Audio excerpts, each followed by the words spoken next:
성경 한 구절 볼게요. 로마서 6장 4절입니다.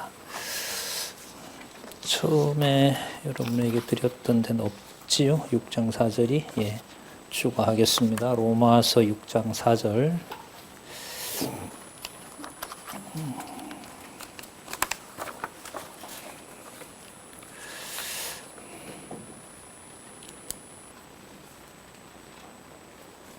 제가 읽겠습니다. 그러므로 우리가 그의 죽으심과 합하여 세례를 받음으로 그와 함께 장사되었나니 이는 아버지의 영광으로 말미암아 그리스도를 죽은 자 가운데서 살리심과 같이 우리로 또한 새 생명 가운데 행하게 하려 하심이라. 지금 여러분 이 본문에 보시면은 그리스도가 죽으시고 그다음에 부활하신 사건을 모두 얘기하고 있죠. 이른바 속죄론이라는 사건하고 그 속죄 사건이라는 것하고 그 다음에 구원론이 같이 들어가 있습니다. 그러니까 구원의 완성은 부활이라고 보통 얘기하고요. 죄를 끝낸 사건을 그리스도의 죽음이라고 얘기를 합니다. 근데 이 본문에도 보시면은 아버지의 영광으로 말미암았다라는 것은 이것이 아버지께서 정하신 하늘에 계신 아버지의 정하신 뜻을 이루신다는 데 초점이 있고, 그리고 그것은 새 생명 가운데 행하게 하려 하심이라는 하나님 아버지의 사역임을 여기서 보여주고 있습니다. 그러니까 이게 어느 한 부분을 강조할 수가 없는 겁니다. 그러니까 그리스도가 죽으시고 부활한 이 놀라운 사건이 새 사람을 있게 한 역사는 이게 성령에게 성령을 통해서 성도에게 적용이 되거든요. 그리고 이것은 또한 아버지의 영광으로 말미암는 거기 때문에 이른바 성부 하나님께도 영광이 되는 겁니다. 이게 이제 그리스도의 속죄 사역이고,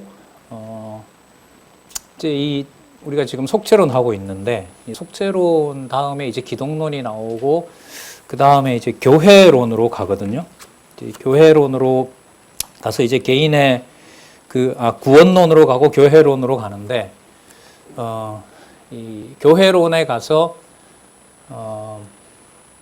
무엇을 목적으로 교회를 세우셨는지, 이게 인간 구원인 건지, 하나님의 정하신 뜻을 확정하시고, 또 우리가 얘기하는 대로 창세기 1장 28절을 아담을 통해서 이루시면서 여호와 이름을 드러내시는 이 일을 확정하신 것인지, 그래서 하나님 살아계신 것에 초점을 맞출 수 있는지, 이제 이런 방향으로 간단 말이죠. 그러나 우리가 지난 시간까지 살펴본 바에 의하면 이제 오늘 중세의 거의 중세 로만 카톨릭이죠. 로만 카톨릭의 속죄론을 오늘 살펴볼 건데요. 이 무게 중심이, 그러니까 하나님, 성부 하나님, 성자 하나님, 성령 하나님, 영원하신 하나님의 이 균형이 이 속죄론에서 깨어집니다. 이게 흔들려 버려요. 그리고 이게 나중에 개혁 신학자들에게 갑니다. 이게 우리 신앙생활에는 어떤 역할을 하느냐? 예수님처럼 이렇게 했을 때 속죄론에서 예수님이 뭘 했느냐라는 걸 강조하게 되면 예수님처럼이라고 하는 이 행동으로 가게 되면은 예수님을 모범으로 보게 돼요. 이게 우리가 지난 시간까지 살펴봤던 거죠. 그러니까 그리스도가 그렇게 해놓은 것이 로마 가톨릭은 우리가 그런 일을 할 수 있도록 모범을 보여주신 거고, 우리가 그걸 따라갈 수 있도록 우리에게 동기를 부여한 분이 되는 거예요. 그리고 나머지는 누구 손에 있냐 하면 우리 능력에 있는 거예요. 이게 이제 종교개혁 시대 때까지 가면서 이게 거의 중세의 로만 가톨릭 신학이 굳어집니다. 그러니까 그리스도가 아버지의 뜻을 이루시는 것으로 그리스도가 죽으신 게 아니라 인간의 죄 때문에 하나님의 분노를 아들한테 쏟았다, 이렇게 얘기합니다. 그러니까 인간의 죄가 부각이 되는 거예요. 그러면 그리스도가 아무리 큰 일을 해도 중세 로만 가톨릭의 이제 구원론과 교회가 아니지, 여기서 이제 인간 중심적으로 가고 교회라는 제도에 들어올 수밖에 없게 되는 거예요, 인간이. 그러니까 그리스도가 그렇게 받으신 것은 하나님이 얼마나 죄를 무서워하면 저렇게 아들까지 처참하게 죽여야 되겠느냐. 말이 돼요, 안 돼요? 안 돼요? 하나님이 죄를 얼마나 무서워하니까 아들이라도 저렇게 해야 되냐는 거예요. 그러니까 하나님이 죄를 너무너무 싫어하신다라는 것을 강조하기 위해서 아들을 저렇게 심판대에 세웠다는 거예요. 이 말이 타당해요, 안 해요? 다 틀렸나요? 다 틀렸어요? 그러면 아들 말고 다르게 하나님의 죄를 갚을 방법이 있어요? 예수님 말고 하나님의 진노를 받아낼 존재가 따로 있어요? 없어요. 그럼 맞는 말이잖아요. 근데 균형이 깨졌어요. 어떤 균형이 깨졌어요? 그 죄에 대해만 그것만 죄, 그러면 죄. 그러면 죄? 예. 그래서 그놈의 죄만 자꾸 얘기를 하니까 다른 신학자들이 하나님이 원래 우리를 사랑했는데 인간이 우연히 범죄했기 때문에 하나님의 아들을 우리 대신 십자가에 못 박은 거예요. 대신 우리의 죄를 져주신 거예요. 이건 듣기 편하세요? 왜 안 편해요? 우리 위해 죽었는데. 우리 위해 죽은 게 아니에요. 천사 위해 죽었어요? 우리를 위해 죽인 게 아니라 큰 틀에서 예. 영원전 큰 틀에서 섭리하신 거지 뭐 우리를 죄를 영원한 큰 틀 안에서 그리스도 안에서 택한 백성을 위해서 죽으셨잖아요. 백성을 위해서 백성이 여호와 찬양하게 만든 백성이 여호와를 찬양하려면 백성이 하나님 앞에 의로워져야 되잖아요. 그 의로워지려면 의로움을 인간이 해결할 수 있어요, 없어요? 없어요. 그럼 누가 해줘야 돼요? 아들이 해줘야죠. 아버지가 하시는데 아버지가 그러니까 누구를 보낸 거예요? 아들을 보낸 거죠. 왜요? 우리가 아버지를 찬양하게 하기 위해서. 우리 가가 아니죠. 그럼 누구 가예요? 천사예요? 이게 속죄론이에요, 여러분. 이게. 그 속죄가 그래서 그러니까 우리 이제까지 배웠던 내용을 같이 문제 중심으로 정리하면 돼요. 그래서 본문이야 어쨌든 정리해 놓은 거는 발췌해서 보면 될 텐데, 그래서 아버지의 뜻을 이루기 위해서 그리스도가 이 땅에 단지 오셨다. 그래서 인간의 행위와 관계없는 그리스도의 속죄론 영역이 존재한다. 그런가요? 여러분, 우리와 상관없이 그리스도가 십자가에 죽으셨을까요? 그럼 뭘 위해 죽으셨겠어요? 그죠? 말이 안 되죠, 이게. 말이 안 돼요. 안 되죠. 그러면 누가 들어가야 돼요, 그 속에? 주체가 여호와가 예. 그렇게 아주 여호와가 그리스도를 십자가에 그렇게 죽이시도록 작정하신 거 맞죠? 맞죠? 맞는데, 그런데 속죄라고 하는 게 피를 흘려서 죽으시는 거잖아요. 구약 제사로 보면 누군가를 대속해줘야 되잖아요. 그 누구를 대속해줘요? 택한 백성이잖아요. 그러면 속죄라는 말 속에 하나님의 뜻을 이루는 것은 맞지만 택한 백성을 위해서라는 게 빠질 수가 있어요, 없어요? 택한 백성을 위해서? 예. 택한 백성을 위해서 죽지 불택자를 위해서 그리스도가 죽으신 건 아니에요. 택한 백성을 위해서란 말은 안 돼. 그러면 누굴 위해서라고 하면 될까?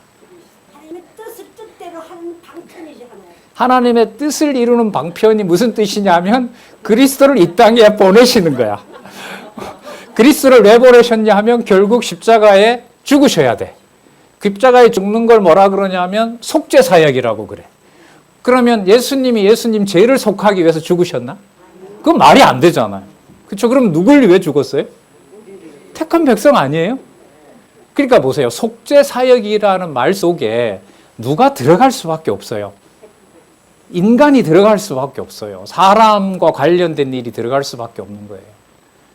자, 그러니까 여기에서 이제 여러분 구속사 중심이다, 인간 중심적이다라는 말이 뭐 세상 바깥의 얘기가 아닌 거예요. 이게 신학 내의 이야기인 그런 말이죠. 그러니까 그리스도가 아버지의 뜻을 이루는 것으로 이 땅에 오셨다고 했는데 그럼 당장 질문이 왜 오셨는가? 아버지의 정한 뜻, 어떤 정한 뜻? 그리스도 안에서 우리를 택한 에베소서 1장 3절. 그럼 그리스도 안에서 택했다라는 말은 그리스도 안에서 택했는지 보여줘야 될 거 아니에요. 그럼 그리스도가 우리를 위해서 뭐 해주시면 돼요? 똑같이 세상 사람들 중에 우리는 모르지만 택한 하나님의 백성들을 위해서 그리스도가 뭐 해주셔야 돼요? 죽으셔야, 속죄를 해주셔야, 에베소서 1장 3절에 있는 대로 그리스도 안에서 우리를 아버지가 맞다? 택했다는 게 증명이 될 거 아니에요. 안 그렇겠어요? 그러면 그리스도의 속죄 사역 속에는 누가 들어갈 수밖에 없어요. 그리고 아까 읽었던 로마서 6장 4절 본문에도 보면 이게 우리를 성도들을 빼놓고 하는 거예요. 성도들 얘기가 들어가 있어요. 들어가 있잖아요. 제가 다시 한번 읽어볼까요? 그러므로 우리가 그의 죽으심과 합하여, 그리스도의 죽으심과 합하여, 맞죠? 그 다음에 세례를 받음으로. 그럼 그리스도가 죽으시는 사역을 우리가 속죄 사역이라고 하는데, 속죄 사역 안에 누가 들어갈 수밖에 없어요? 그렇죠. 들어갈 수밖에 없어요. 이 본문을 무시할 수는 없어요. 그러나 이것만 가지고 설명을 할 수는 없죠. 그럼 속죄 사역이 로마서에만 나타나고 다른 데는 안 나타나느냐? 창세기에는 없느냐? 출애굽기에는 없느냐? 이런 문제들이 이제 쉬운 문제는 아니죠.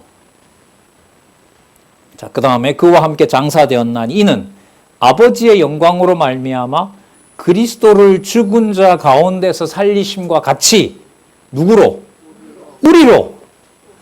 우리도 또한 새 생명 가운데서 행하게 하려 하심이라. 그럼 속죄론에서 이 구절로 보면 누구를 빼고는 설명이 안 돼요?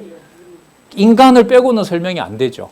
그럼 인간이 들어간다고 해서 하나님의 백성이 들어간다고 해서 다 인간 중심적일까요?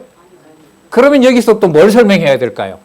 우리를 위해서 죽으신 그 사건이 진짜 우리를 위한 것으로 다 설명이 되는 거냐? 그러다 보니 여러분 여기서 이론이 나오는 거예요. 이런 성경을 보기 때문에. 아버지의 정하신 뜻이다. 그래, 정하신 뜻이 뭐냐? 하나님의 뜻을 이루기 위한 것이다. 그리스도가 아버지의 뜻을 이루는 것이고, 그리스도는 여기서 또 어떤 이제 설명이 돼야 되냐면, 여러분 그리스도가 억지로 어린 양이 끌려가듯이 끌려갔을까요? 자신이 자발적으로 가셨을까요? 당연히 자발적이죠. 근데 그 말도 쉬운 게 아닌 게, 그리스도가 죽으시기 전에 기도한 내용에 보면, 그걸 누가복음에 보면 그 무거운 짐을 혼자 감당했다 그래요? 못했다 그래요? 못했다 그러죠. 누가 도왔다 그래요? 거기 보면 천사가 도왔어요. 그리스도가 그 기도를 감당이 안 된다고요, 그분이. 물론 그건 하나님의 사역이면 분명해요.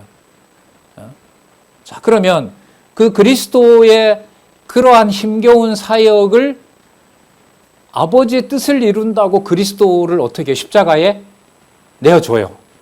내요. 그러니까 본인도 감당하기 어려운 그 십자가의 짐을 아들이 그 짐을 지도록 하세요. 왜 그렇게 했을까? 전통적으로 이제 두 가지인 거예요. 하나님 중심으로 가고 인간 중심으로 가요. 하나님 중심으로 가면 뭐가 되냐 하면 하나님이 인류의 죄를 너무너무 싫어하기 때문에. 여러분, 하나님의 죄에 대한 진노와 심판이 가벼워요? 굉장히 무서워요? 에덴 동산에서 쫓아보니세요. 노아 시대 때 보면 8명 놔두고 다 죽여요. 북이스라엘과 남유다를 멸망시킬 때 그냥 곱게 멸망시켰어요. 경악을 금치 못할 일이 벌어졌어요. 어느 정도로요? 칼과 기근과 연병과 20년 동안 남쪽 유다는 누구 이름을 불태워버려요? 하나님의 이름이 있는 성전을 불태워버려요. 여러분, 성경 신학에서는 이 모든 사건이 장차 그리스도에게 이루어질 십자가 죽음입니다. 성경 신학뿐만 아니라 구속사에서도 그 정도는 연결을 해요. 자, 그럼 여기에서 하나님이 이유 없이 그냥 남쪽 유다를 멸망시키고 성전을 파괴시켰어요? 아니면 그럴 수밖에 없는 이유를 징책하고 징계하고 벌을 규정하면서 멸망시켰어요? 후자죠. 선지자들이 와서 우리 선지서 구조 아시잖아요. 패망한다는 선지서 전체 구조는 인간의 무엇 때문에 그렇게 하시죠? 죄 때문에 그렇게 하시는 거예요. 그러면 이렇게 정리하면 틀리지 않죠. 하나님은 죄에 대해서 그냥 지나가지 않는다. 맞아요? 틀려요? 틀려요? 그러면 예루살렘 성전에 그걸 하나님께서 죄 때문에 멸망시킨 게 아니라면 뭐 때문에 멸망시켰어요? 아니면 절대 섭리를 이루시기 위해서. 절대 섭리 속에 레위기 26장에는 앞으로 이 백성이 범죄한다라는 게 약속되어 있죠. 그래 범죄했죠. 그러면 절대 섭리를 이루시기 위한 것인데 무엇에 대해서 진노하신 거예요? 범죄한다고 약속했고 범죄한 것에 대해서 진노하셨죠. 그럼 거기서 죄를 빼고 설명이 될까요? 안 될까요? 안 되죠. 그러니까 하나님께서 이스라엘 백성 전체 역사에서 징계할 때 이유도 없이 때린 거는 한두 건밖에 안 돼요. 대표적인 경우가 욥이죠. 맞죠? 욥은 범죄하지 않아도 때린 거죠. 그건 이제 또 다른 문제가 돼요. 이거는 그야말로 이게 그런데 설명이 더 어려워져요. 인간적으로 말하면. 왜? 아무 잘못도 없는데 어떻게 해요? 때린다? 이게 여러분 납득이 될까요? 못 견딥니다. 할 수가 없어요. 그리고 이걸 어디까지 넣어버리면 더 곤란해지냐면 욥처럼 그리스도도 범죄하지 않았죠. 다시요. 욥 그리스도가 범죄했기 때문에 십자가에 죽으셨어요? 욥과 같잖아요. 동방의 의인인 것보다 뛰어난 그는 태어날 때부터 하나님의 아들 아니에요. 범죄한 적이 없잖아요. 그런데 어디에다가 내어줘요? 십자가에 내어줘요. 자, 여기서 또 이제 문제가 또 되는 거예요. 누구를 위해서? 아버지의 뜻을 이루는 것이 맞아요. 그런데 그리스도를 십자가에 내주는 이유는 어디에 있냐면 하나님께서 인류를 전부 진멸해야 되는데 노아 시대처럼 그 진멸할 죄를 누가 대신 받게 해요? 아들이 받게 해요. 이걸 반박하기는 어려워요. 그러면 여러분 여기에서 하나님께서 죄를 얼마만큼 싫어하는지를 인간들을 진멸하지 않고 아주 이 부분 잘 들어보세요. 인간들을 진멸하지 않고 대신 그리스도를 죽음에 내주세요. 이게 여러분 하나님 중심일까요? 인간 중심일까요? 두 가지 다 설명해야 될까요?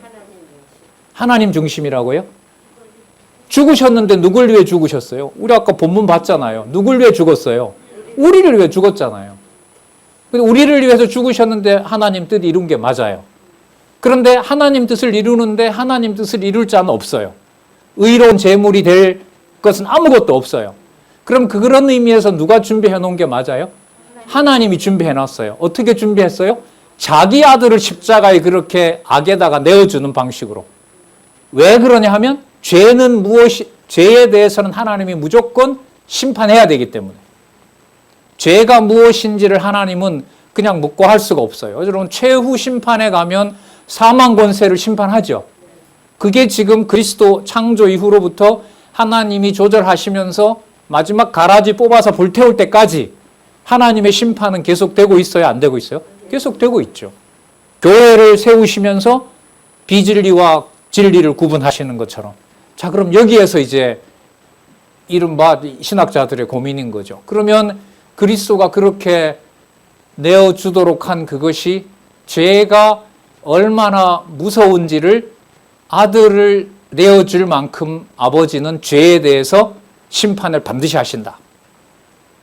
이 부분을 강조하는 것이 뭐냐 하면 하나님은 공의의 하나님이라는 거예요. 공의라는 말은 뭐에 대해서 뭐하고 죄에 대해서는 벌하고 선에 대해서는 복주는 이른바 여러분 신명기에 있던 대로 복과 저주 언약 그 얘기를 하고 있는 겁니다. 여기서 그런데 문제가 해결되느냐? 안 돼요. 아버지가 아무리 죄를 싫어한다 하더라도 아들을 그렇게 처참하게 내주는 공의로운 하나님에게 우리 생각에 사랑의 하나님, 인류를 위한 하나님의 여지는 찾을 수가 있을까요? 없을까요? 없죠. 왜? 누구마저도 내주기 때문에 아들마저도 내줘버리는데 인류가 뭐가 그렇게 중요하다고 인류를 위한 하나님이 돼요. 그럼 무슨 말이 성립 불가능하냐 하면 하나님이 우리를 위해서 구세주를 보냈고 우리를 사랑하기 때문에 그렇게 했다는 말의 여지가 있어요? 없어요? 안 생기는 거예요. 이 보통 곤란한 문제가 아닌 거예요. 이게. 내가 구원받았다 이것만 가지고는 되지 않는 거예요. 그러다 보니 어느 쪽으로 넘어올 수밖에 없느냐. 그리스도가 죽으신 사건을 우리를 위해서 그렇게 한다고 하면서 그리스도가 무엇을 해뒀는지 다시 부각을 시켜야 돼요. 그리스도가 억지로는 하지 않았겠죠. 그리스도가 이제 자발적으로 하셨는데 그리스도가 자발적으로 하신 그 속죄 사역을 하나님께서 어떻게 했다? 받아주셨다. 하나님께서 받아주셨다. 하나님께서 받아주심으로 잘 들어보세요. 하나님이 받아주심으로 하나님이 원래 사랑하는 자기 백성이 아들을 통해서 아버지의 뜻을 어떻게 따라오면 되는지에 대한 모범을 보여주셨다. 따라서 우리도 그리스도가 하신 것을 보고 그리스도가 아버지의 뜻을 순종한 것처럼 우리도 순종하면 된다. 이건 어때요? 이거 보통 다 얘기하는 거예요. 이게 다 일반적으로 교회에서 얘기하는 것들이에요. 그래서 여기 뭐 다른 신학자들 이론 나오고 뭐 하고 하는데 문제가 요게 이제 핵심인 거예요. 요게 핵심이에요. 그래서 죄에 대해서 진노를 무섭게 하시는 하나님. 그런 의미에서 하나님 계시가 되죠. 공의의 하나님을 계시하기 위한 거다. 두 번째, 하나님의 자녀들을 하나님은 사랑하기 때문에 그 하나님의 자녀들이 예수님이 한 것처럼 모범을 보여주시고 이 땅에 있는 백성들이 하나님의 뜻을 따라갈 수 있도록 길을 닦아 놓은 분이다. 여러분 어떤 게 듣기 편하세요? 솔직히? 두 가지 중에? 두 가지 다 싫으세요? 그럼 하나님 자녀가 안 되는데? 부자는 인간한테 처먹는 거고요. 예. 부자하고는 인간한테 안 처먹는 거예요. 인간한테 아첨하기보다가 이걸 이제 중세 로만 가톨릭은 교회에 와서 그게 가능하다 이러는 거예요. 교회에 와서. 그 사제가 안내를 해줘야 그리스도가 가신 길이 어떤 길이고 선과악이 무엇인지를 해갈 수 있다. 그래서 여러분 속죄론 다음에는 뭐가 따로 나오냐 하면 그러면 인간이 어떻게 하면 구원받아요? 라는 걸로 가는 거예요. 그래서 속죄론 다음에 어디로 가요? 구원론으로 가게 돼 있어요. 구원론이 이미 통제가 되면서 교회론에 가면 교회를 세우고 뭐하고 하는 법은 전부 누구 중심으로 이미 될 수밖에 없을까요? 인간 중심으로 될 수밖에 없죠. 제도라든지 법이라든지. 그래서 그게 한참 지나왔기 때문에 교회의 법을 어기면은 뭐도 안 되면 구원도 못 받고 그리스도의 속죄도 이해 못하고 그리고 하나님의 자녀도 안 돼요. 그러니까 여러분 이 지점에 인간과 관련된 것이 직접적으로 들어오는 건 뭐냐면 속죄론부터예요. 속죄론 앞에 뭐가 있었죠? 속죄가 필요하려면 인간이 뭐가 돼야 돼요? 죄인이어야 되잖아요. 그러니까 앞부분에 뭐가 있었어요?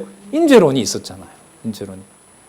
죄론이 있었고 그다음 속죄론으로 오는데 직접적인 이제 이해관계는 어디서부터 이제 엮이기 시작하냐면 속죄론을 어떻게 봐야 되냐는 거예요. 첫 번째는 그리스도의 대속 사역을. 우리 몇 번 얘기했었죠. 여기서 여러분 신학적으로 이론적으로 돌파구가 없습니다. 없어요. 성경 신학에만 있어요. 그게 뭐냐 하면 우리 오늘도 본문에서도 나왔지만 그리스도의 속죄 사역 얘기했죠. 그리스도가 죽으시는 사건에만 초점을 맞추면 성경은 몇 가지로 얘기하고 있죠. 예수님이 죽으시는 사건이 복음서에 몇 번 나와요? 몇 군데 나와요? 4군데 나오잖아요. 4군데. 마태복음에는 뭐로 나오죠? 직임 중에서 제사직. 맞죠? 제사직은 간단하게 말하면 죽으시는 데다가 모든 걸 설명을 해요. 그리고 어린 양이 죽는 것처럼 아무런 것도 할 수 없도록 철저하게 버려져요. 여러분, 어린 양을 그냥 죽여요? 처참하게 죽여요? 어느 정도로요? 속에 있는 거 다 빼내고 바깥에 있는 것까지 다 벗겨요. 여러분, 이거 한번 생각해 보세요. 여러분, 그 장면을 아버지가 정해놓고 나중에 아들에게 그렇게 한다? 여기서 그런 하나님을 소개하고 믿으라고 누가 얘기하겠어요? 그러니까 어느 쪽으로 가기가 힘들어요? 공의의 하나님, 심판하시는 하나님 쪽으로 하나님이 설령 맞다 하더라도 그런 하나님을 여러분 강단에 서 있는 사람들이 소개하려고 할까요? 안 하려고 할까요? 왜냐하면 당장 반문이 들어오거든요. 그런 하나님 진짜 믿으세요? 제가 그 석사 논문 쓸 때 그랬대잖아요. 주권적으로 그리스도는 삼위일체 하나님으로 성자이시지만 아버지가 정한 대로 그런 사역을 할 수밖에 없었다. 그러니까 이제 그 주심은 아닌 부심인 교수님이 화를 막 내면서, 아니 전사님은 이런 하나님을 믿냐고, 아들을 끌어다가 십자가에다가 못을 박는 그런 하나님 믿으세요? 이러는 거예요. 나중에 이제 얘기했지만 이제 그런 쪽으로 이제 갈 것이 우려가 돼서 이제 신학적인 검증을 한번 한 거. 나중에 이제 그 기록을 삭제하지는 않았죠. 그러니까 이게 굉장히 민감한 사안인 거죠. 그러니까 그렇게 대속제물을 어린 양을 통해서 준비해 놓은 그걸 그대로 나중에 누구에게 이룬다? 그리스도에게 이룬다? 이건 여러분 강조를 못 하는 거죠. 공의의 하나님, 절대주권적인 하나님, 심판하시는 하나님. 그러다 보니 상대적으로 심리적으로 어떤 말을 할 수밖에 없어요? 우리를 위한 하나님이라고 하는 것을 말할 수밖에 없어요. 그리고 문제가 또 하나가 되는데, 우리를 위해서 그리스도가 속죄 사역을 했다 하더라도 2000년 전에 한 속죄 사역이 오늘을 살아가는 우리한테 그게 어떻게 적용이 되죠?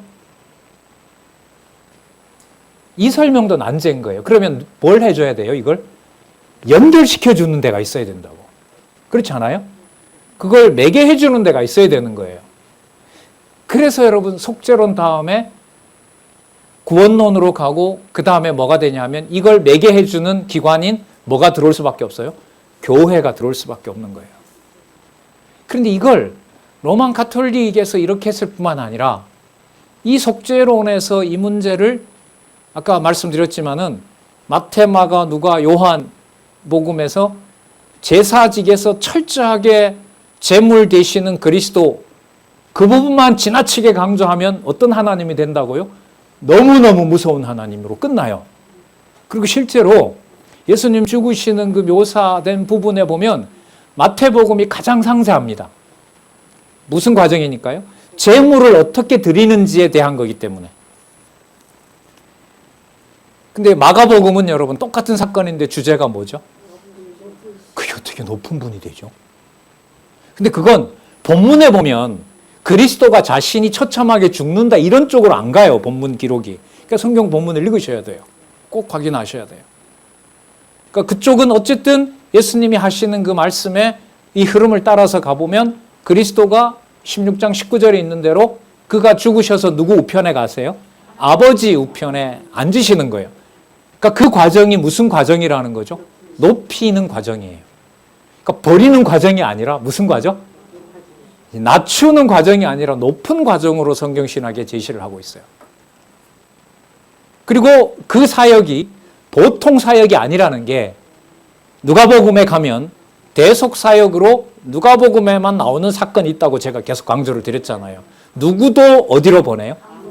강도도 아무것도 하지 않는 정도가 아니라 사람들을 죽이고 주고 마땅한 강도를 그냥 낙원에다 보내는 거죠. 그거는 속죄 사역이 말이 그래요. 속죄 사역이 지구상을 훨씬 벗어난 우주적 사역이다라고 이렇게 얘기를 해요. 그런 사역을. 하지만 여러분 그 사역이 모든 사람에게 미칠까요? 하나님의 택한 백성에게만 미칠까요? 택한 백성은 우리가 알까요? 모를까요? 몰라요. 교회가 정할 수가 없어요. 그런데 교회에서 정하잖아요. 목사들이 정하고. 그러면 천국 가냐라는 말부터 시작해서 어떻게 하지 않으면 구원 못 받았다라고 얘기를 하죠. 그렇기 때문에 그분이 요한복음에 가면 그분이 누구임을 증명하는 과정이 돼요. 그분이 하나님이시라는 요한복음 1장 1절로 돌아가는 그게 바로 본래 귀천하시는 귀천은 하늘로 가시는 거잖아요. 그럼 하늘에 계신 우리 아버지여라는 그 본성하고 일치가 되거든요. 이걸 중세 신학이 알았냐 말이죠. 전혀 몰랐던 거예요. 전혀 몰랐어요. 그래서 만약에 이 속죄론을 전공을 하고 공부를 하고 중세나 근대에 우리가 이제 이거 마치고 종교개혁자들 속죄론을 볼 거거든요. 근데 이 문제가 정리가 안 돼요. 그리고 계속 제기되는 문제. 하나님은 죄를 싫어하신다. 아무리 죄를 싫어해도 그렇지 어떻게 아들을 저렇게 그건 아니다. 하나님의 택한 백성이 있는데 예정론도 말합니다. 로만 가톨릭의 신학자들이 성경에 나오니까 부정할 수 없죠. 그리고 예정론이 이제 비트는 거죠. 그런데 그렇게 예정된 자들을 하나님께서 아들을 통해서 이 땅에 속죄 사역을 이루어 주셨는데 이제 여기서부터 그 속죄 사역을 예수님처럼 우리로 하여금 따라갈 수 있도록 실천적인 힘을 주기 위해서, 모범을 보여주기 위해서 그렇게 했다. 따라서 우리는 그리스도가 간 길을 따라가면 어디에 갈 수 있다? 천국 갈 수 있다. 구원에 다다를 수가 있다. 근데 여러분 지금 이 방식이 마태, 마가, 누가, 요한에 나오는 그리스도의 속죄 사역이라는 그 논리적이고 그 치밀하고 아버지 여호와 존재 계시 쪽으로 가는 그 설명으로 좁혀질 수 있을까요? 없을까요? 없어요. 차원이 다른 거예요, 이게. 차원이 달라요. 그리고 여기서 도덕적인 어떤 그런 판단이나 그런 감정으로는 이게 접근이 될까요? 안 될까요? 될 수가 없는 거예요. 강의가 시작이 될 때는 이게 이론이다 싶어가지고 막 다 같이 입을 다물고 있었는데 좀 이게 진행이 되고 좀 들으시다 보니까 반응도 하시고 질문도 하시고 이 좋은 거예요. 당연히 그래야죠. 자, 그래서 아마 전체적으로 나중에 이 교리사, 성경관, 그다음에 신론, 그다음에 인죄론, 지금 속죄론 하죠? 구원론, 교회론, 종말론. 이것만 어느 정도가 되면은 어떤 얘기를 들으시거나 어떤 얘기를 듣더라도 전통 신학적으로 뭐 그게 속죄론인지 구원론인지 가도 성경으로 정립이 되지 않는다. 반드시 성경 신학으로 돌아와야 저게 대답이 된다. 그 정도 감만 가지고 계시면 돼요. 나중에 어떤 후배가 제가 논문을 썼는데 제가 전통 신학에 제가 속죄론을 좀 비판하고 성경 신학의 속죄론이 얼마나 그거인지 제가 기록을 했습니다. 그러면 그 말이 뭔지를 아시잖아요. 그럼 딱 하나, 그럼 기독론의 그리스도의 속죄, 기독론과 관련된 그리스도의 모든 기록이 나오는 복음서의 내용에 그리스도 죽음을 어떻게 설명하려는 거지? 그게 여호와 영광 계시와 연관이 되나? 그 질문만 가지고 딱 보면 되죠. 들어보면 되고. 근데 여러분 이게 1000년 전에 야키나스도 지금으로 한 800년 전 사람인데 이 사람의 기록을 우리가 읽어야 될 이유가 없죠, 만약에. 이 문제가 그렇게 문제가 다 해결이 되고 뭐 했다면은. 그런데 제가 이 책을 이제 보는 이유는 심각하게 질문을 던지지만 그 질문을 성경을 통해서 풀어가는 일은 거리가 어떻다? 너무너무 멀다. 반대로 말하면 여러분들과 제가 기록된 말씀을 순서대로 따라가는 그 일이 얼마나 하나님 존재를 정확하게 알고 있느냐와 직결된다는 거죠. 그걸 여러분들하고 확인해 가는 겁니다. 자, 볼까요? 아퀴나스라는 사람, 중세 신학의 완결을 했다는 사람인데요. 여기 보시면은 아퀴나스에 하면 인간의 범죄는 하나님의 법을 어긴 거죠. 이거는 맞죠? 범죄가 뭐냐면 법을 어긴 거잖아요. 그리고 범죄를 어긴 것에 대해서 하나님은 뭐 하죠? 심판해요. 그런 하나님을 아까 어떤 하나님이라 그랬죠? 공의의 하나님. 자, 여기 보세요. 하지만 그런데 죄에 대해서 심판하는 그런 심판이 반드시 배상적 속죄라는 방법만 필수적인 건 아니다. 이게 무슨 말이냐면 여러분 죄를 없애는데 꼭 자기 아들만 보내야 되나요? 반드시 아들을 보내야 될 이유가 있을까요? 그리고 여러분 이게 성경에서 그런 것들을 상세하게 확인하지 않으면 이게 질문이 되는 거예요. 그래서 어떤 말도 하냐면 천사를 통해서도 할 수 있다. 이런 말까지 나옵니다. 천사를 통해서. 그러니까 굳이 그게 누구를 통해서가 아니어도 된다? 아들을 통해서도 아니어야 된다. 그럼 여러분 이 말을 왜 할까요? 누군가가 속죄 사역을 할 수 있는 길을 열어줘야 돼요. 누가 들어와야 돼요, 거기에? 인간이 들어와야 되죠. 우리도 누구처럼 갈 여지가 있어야 돼요. 그리스도처럼 갈 여지가 있어야 되거든요. 이 고민인 거예요. 그걸 어디가 열어준다? 중세 가톨릭은 교회가 열어주는 거예요. 교회가. 여러분 그건 개신교도 그래요, 안 그래요? 그래요. 제가 작년 가정교회 저도 역사 보면서 놀랐는데 개혁교회들이 교회에서 가정예배 드리면 그 이단으로 취급했습니다.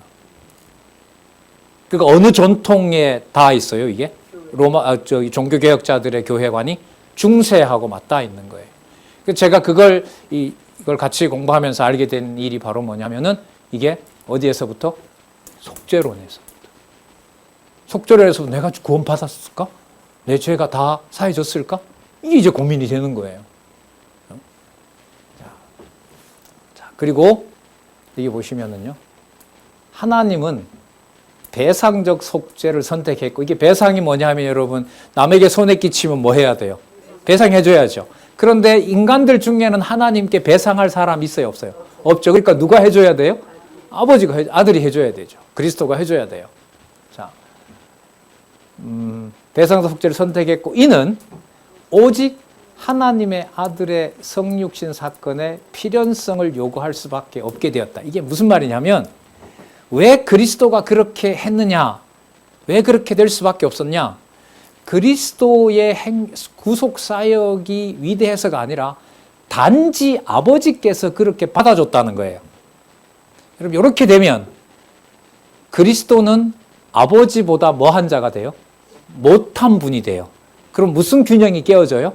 그리스도의 인성이 신성이다라는 게 보존이 돼요? 아니면 약화돼요? 약화되죠. 이런 부분이 이제 신학에 아주 민감한 부분이에요. 그래서 그 장신의 그 총회에서 우리 원로이신 우리 박용기 목사님 총서가 나왔을 때 그 신학적으로 문제를 걸죠. 그때 걸었던 문제가 여러분들 뭐냐면 속죄론이에요. 왜 이게 걸기가 되게 쉽거든요.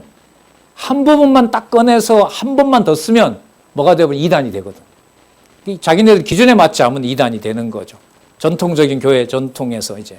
그래서 그런 일도 있었는데, 그리스도가 그렇게 한 것을 아버지가 단지 받아줬다고 하면 무엇은 강조가 되냐면, 아들이 아버지의 뜻을 순종했다는 것은 강조가 되는데, 아버지가 그걸 인정했다는 데다가 강조를 맞추면 아버지와 아들은 신격에 있어서 동등하게 되어 아들보다 아버지가 높아야 돼요. 아버지가 아들보다 높으면 무슨 일이 생기냐 하면 성자보다가 성부가 높아요. 그렇게 되는 것은 이단이라고 규정하고 있어요. 그걸 군주적 삼일체라고 그래요. 그리고 이게 아까 무슨 소리냐면, 죄가 싫으니까 아들을 데려다가 죄가 얼마나 무서운지를 받아낼 자는 세상에 아무도 없으니까 그걸 누구에다가 분풀이해요? 아들에게다가 죄가 얼마나 무서운지를 분풀이한 분이 돼요, 하나님이. 여러분, 손자들이 이렇게 나중에 질문합니다. 성경 공부를 하게 되면. 자, 답을 준비해 놓으시기 바랍니다. 안 나와요. 순서대로 공부하지 않으면 안 나와요. 여러분, 제가 이 책을 10년 전에 봤거든요. 10년 전이죠. 훨씬 전이죠. 로고스 신학 연구원 때 속죄론 이 책을 잡았거든요. 그때 이게 교재였어요. 여러분, 이 책 지금 교재로 사용하고 싶어도 못 사용합니다. 왜냐면 이 책이 끝에 보면 또 질문을 10개씩 던져놔요. 10개씩. 끝날 때마다 난제를. 그래, 그때도 신학원에서 논의를 하다가 이 책을 충분히 활용을 못 하더라고요. 왜냐하면 뭘 제시를 못하면, 답을 제시 못하면. 그건 여러분, 성경 괴로운 구조에 나타난 기독론, 마태, 마가, 누가, 요한의 순서, 그리고 예수님 죽으시는 사건의 직임신분, 사역, 본성, 그걸 철두철미하게 이 본문들이 이렇게 나올 수밖에 없는 이유, 그 내용들을 다 밝히지 않으면 그 설명할 수가 없거든요. 제가 지난번 어떤 지도교사 한 분 만나서 얘기했더니 그걸 교회에서 가르쳐요. 이런. 하여튼 정리해서 알아들어요. 그러니까 알아듣죠. 왜냐면 저희 교회는 기독론이 강하거든요. 그렇죠. 신문도 계속 받아보고 계시더라고요. 자, 볼게요. 아까 이거 말씀드렸어요. 이 설명을 보면 아버지와 아들의 관계는 신적으로 동일 본질보다 분리될 뿐만 아니라 누가 누구보다가 높은 분이 돼요? 아들보다 아버지가 높게 돼버리면 성부보다가 성자의 능력은 뭐가 돼요? 약화돼요. 그러면 뭐가 균형이 깨져요? 이른바 삼위 하나님에 대한 구도가 깨지는 거죠. 그런데 글쎄 오늘 아침에도 우리 로마서 본문 봤지만 제가 그때 뭐라고 계속 강조를 드렸냐면, 그 본문의 요약과 단락에 가면 성부, 성자, 성령이 다 나옵니다. 이 말 많이 했죠. 그게 이것 때문에 그래요. 이것 때문에. 그게 여러분 말씀에 대한 그 기록 내용들이 그대로 있어야 되는 이유고 그걸 그대로 따라가고 마태 다음에 마가 다음에 누가 다음에 요한. 그 구조도 그래서 중요한 거예요. 그런 일이 이제까지 없었어요.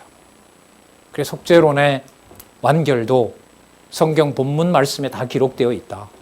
그러니까 당신의 이게 인간적으로 보면 이런 주장이 질문을 제기한 거나 이런 면에서 타당하지만 성경으로 접근하는 데는 거리가 멀다. 자, 이렇게 얘기할 수 있겠죠. 자, 또 볼까요? 그런데 아퀴나스는 고난과 죽음만 속죄가 아니라 그리스도의 모든 행위가 속죄에 기여했다고 본다. 여러분, 그리스도가 죽으시는 순간에만 구속주가 되실까요? 육신의 몸을 입고 이 땅에 오신 것 자체가 구속과 관련이 될까요? 이런 책들이 생각하지도 않았던 질문을 꺼내주는 건 도움이 돼요. 근데 대답할 수 없으면 곤란해지는 거죠. 여러분, 말씀이 육신이 되었다라고 했을 때 육신이 되었다는 게 몸을 입으신 것 자체를 말하는 걸까요? 십자가에 죽으시는 사건을 말하는 걸까요? 말씀이 육신이 됐다는 게 십자가 죽는 것만 말할까요? 그 육신의 몸을 입고 이 땅에 오신 걸 말하는 걸까요? 육신의 몸을 입고 오신 거죠. 그럼 마태복음으로 가서 말씀드릴게요. 마태복음에 3직 나오죠. 3직 중에 여러분 무슨 직 되어 있죠? 선지직, 왕직, 제사장직 있잖아요. 죽으시는 것은 무슨 사건이죠? 제사직이죠. 그러면 3직 아니에요. 그럼 제사직만 가지고 뭐가 될 수가 없어요. 제사직만 했다고 해서 무슨 직이 될 수 없어요. 제사직만 했다고 해서 무슨 직임이 될 수 없어요. 그리스도 직임이 될 수 없잖아요. 그리스도 직임이 되려면 제사직도 들어가고 뭐도 들어가야 돼요. 그렇잖아요. 선지직도 들어가고 왕직도 들어가야 되잖아요. 자, 그러므로 그리스도가 육신을 입은 것만 가지고 죽으시는 것만 가지고 뭘 말할 수는 없다? 그리스도의 속죄 사역이라고 말할 수는 없다. 그럼 아퀴나스 말이 맞나? 아퀴나스는 고난과 죽음만 속죄가 아니라 그리스도의 모든 행위라는 말은 잉태되면서부터 뭐 하는 거죠? 이 세상에 온 것 자체를 말하는 거예요. 그 행위가 속죄에 기여했다고 본다. 요거는 이제 맞는 말이에요? 이건 확인돼야 될 사안이에요. 제가 볼 때는 이거 왜 이렇게 말했느냐? 우리가 이 세상에 살아가면서 살아가는 모든 삶이 뭐와 연관되어 있다? 그리스도가 살아간 모든 행위가 구속과 관련된 사건이었기 때문에 인간들이 살아가는 특정한 삶만 그런 것이 아니라 모든 삶도 뭐와 관계되어 있다? 속죄함을 받는 사건하고 관계되어 있다는 걸 얘기하려고 한 거라고 봐요, 저는. 그럼 이거는 이제 확인돼야 될 사안이고요. 근데 확인을 하더라도 중세 로만 가톨릭은 반드시 누구의 행위를 결론으로 낼 수밖에 없어요. 인간의 행위를 결론으로 낼 수밖에 없어요. 그럼 교회가 다 쥐고 해야 되기 때문에 그래요. 그러니까 속죄사역이라는 이 부분이 매우 중요하죠. 속죄사역에서 무엇이 들어올 길을 열어놔야 돼요? 인간이 할 수 있는 길을, 특히 누가? 교회가 할 수 있는 길을 열어놔야 돼요. 그러면 교회는 이제 규율을 만들게 되죠. 신학 이론을 만들게 되죠. 여러분, 이 상태에서 여러분 신학 이론을 정립을 해요. 하나님 계시 중심으로 갈까요? 안 가죠. 누구 중심으로 갈까요? 인간 중심 중에서도 누구 중심으로 갈까요? 교회 중심으로 가요. 제독교회 중심으로 가요. 그게 우리 성경신학 개론에도 그 저자가 강하게 지적하지만은 그 유산이 그대로 개혁자들에게도 간 거고 한국에도 그런 개혁신학이 들어온 거죠. 자, 볼게요. 이렇게 되면 그리스도의 고난과 죽음은 속죄의 필수 요소는 아니다. 이 말도 그러면 문제가 되는데 무슨 뜻이냐면 그리스도가 이 땅에 온 것 자체가 구속행위로 확대시키면 구속행위는 꼭 뭐 해야만 되는 건 아니에요. 죽어야만 되는 건 아니죠. 그렇잖아요. 모든 게 다 구속과 관련된다면 꼭 죽어야만 돼요? 이런 게 이제 또 질문거리를 주는 거죠. 예수님이 꼭 죽어야만 되나요? 죽어야만 되죠. 아니에요? 그럼 하나님 실수하신 게 되나? 아니죠. 그리스도는 꼭 죽어야만 돼요. 그런 방식으로 죽으셔야 돼요. 이걸 확인을 성경을 통해서 해야 되죠, 물론. 큰 틀에서는 그게 나왔죠. 아까 직임, 신분, 사역, 본성. 여러분, 요한복음의 본성에 의한 성취가 일어나려면 그리스도가 이 땅에 계시면 돼요, 안 돼요? 안 되잖아요. 어디로 가셔야 돼요?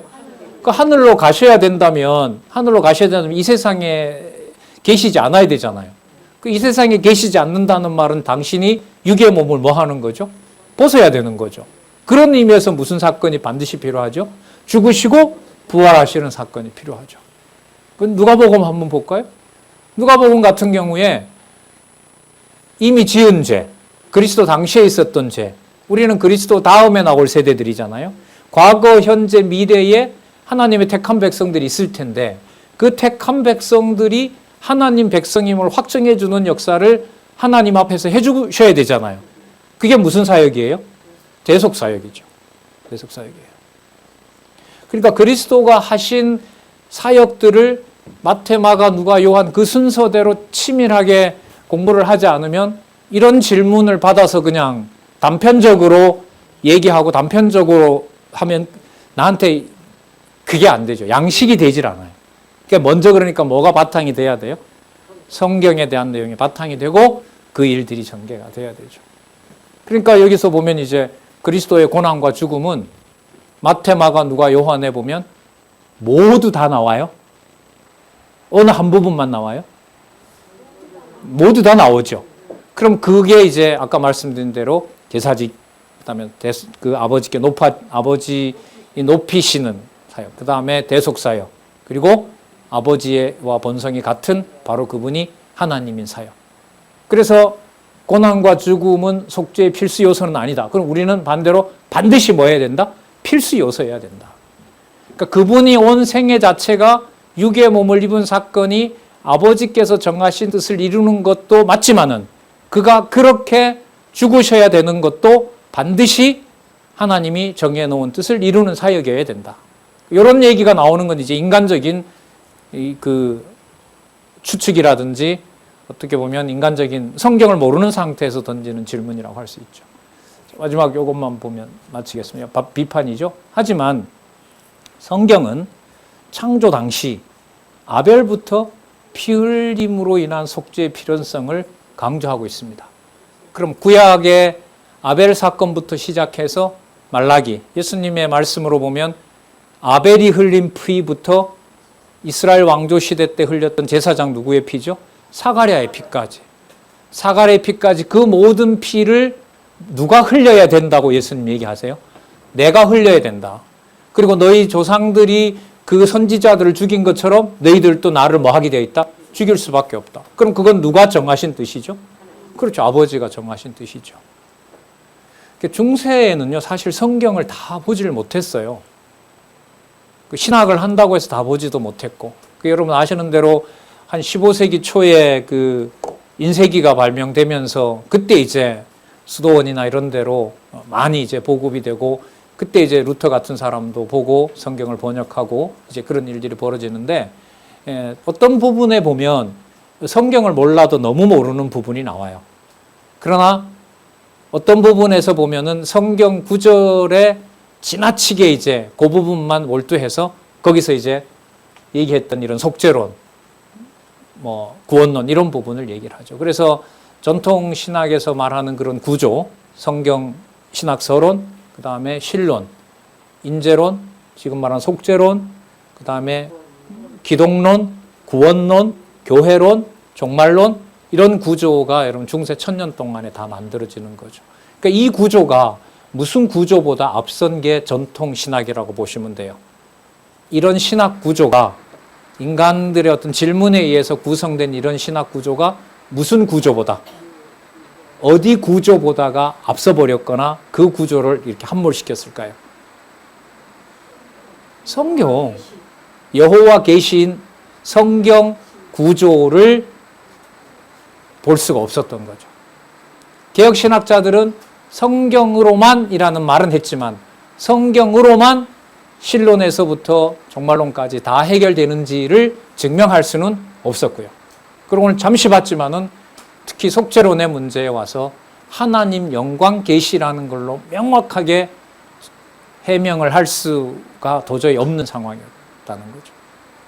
그래서 여러분, 마태, 마가, 누가, 요한 복음에 나타난 그 기록과 그 어떤 상이함과 그 본질적으로 동일한 예수가 그리스도 된다는 거기에 대해서 여러분 더 공부하시는 계기가 됐으면 좋겠습니다.